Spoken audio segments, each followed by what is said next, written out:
Okay, in this short video, I will show you how to change the ID of the pager and the ID of the keypad.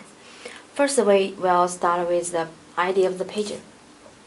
When we program the number of the pager, we need to put the pagers from the keypads.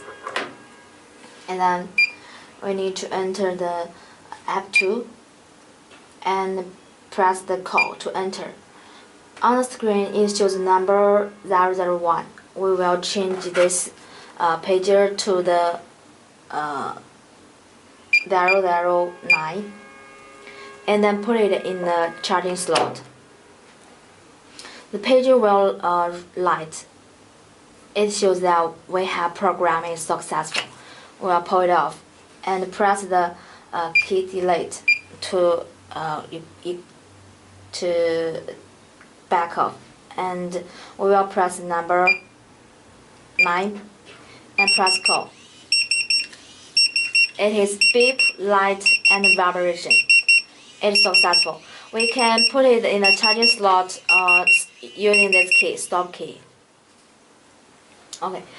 Some customers also want to know whether the same pager can be called by different keypads. The answer is yes. I will show you how to make it come true. First, we need to press these two keys at the same time and enter the F1 and press the number call. It shows the number 215.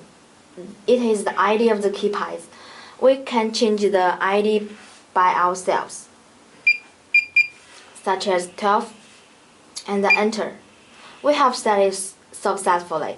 And if there are the other keypads, we can use the same way to set the ID of the keypads. After we set it at the same one and pair the same pager with the other keypads, so it will come true.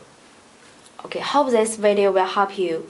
If you have any other questions, just email us at support@retekess.com. See you next time. Bye.